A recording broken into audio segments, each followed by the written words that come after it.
అధికారానికి వచ్చి ముఖ్యమంత్రిగా బాధ్యతలు తీసుకున్నాడు. తీసుకున్న తర్వాత ఆయన ఏ విధంగా ప్రవర్తించాడో ఒక్కసారి ప్రజలందరూ కూడా ఆలోచన చేయాలి. అమరావతిని శరవేగంతో చంద్రబాబు నాయుడు గారు ముందుకు తీసుకెళ్లారు. కనీసం నువ్వు కొత్త పనులు లేకపోయినా ఉన్న పనులు పూర్తి చేస్తే మనకు ఒక రాజధాని వచ్చేది. దాని మీద కక్ష కట్టాడు. కక్ష అంటే మామూలు కక్ష కాదు. ఎందుకంత కక్ష?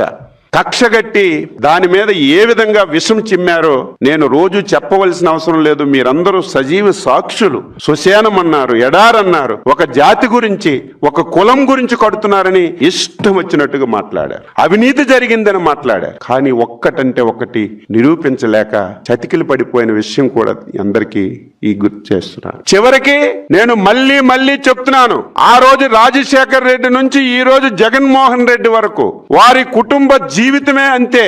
ఆంధ్రప్రదేశ్ లో 5 కోట్ల మంది ప్రజలు ఎప్పుడు సంతోషంగా ఉండడం వాళ్ళకి ఇష్టం ఉండదు. ఎప్పుడు ప్రశాంతంగా జీవించడం వాళ్ళకి ఇష్టం ఉండదు. వారి జీవితమే కులాల మధ్య ప్రాంతాల మధ్య తగు పెట్టడం. 3 ప్రాంతాల మధ్య తగు పెట్టారు. కులాలను రెచ్చగొట్టారు. 3 రాజధానులని చెప్పాడు. ఉన్న రాజధానిని అందరూ కోరుకున్న రాజధాని, నువ్వు అంగీకరించిన రాజధాని, రాష్ట్రానికి సెంటర్ ప్లేస్ లో ఉన్నటువంటి రాజధాని. దీని మీద చంద్రబాబు నాయుడు మొత్తం డబ్బంతా అమరావతిలోనే పెట్టేస్తున్నాడు. రాష్ట్రంలో ఏ జిల్లాలు కూడా అభివృద్ధి జరగవని తప్పుడు ప్రచారాన్ని చేశాడు. కనీసం మీ జ్ఞానం ఉండాలి కదా.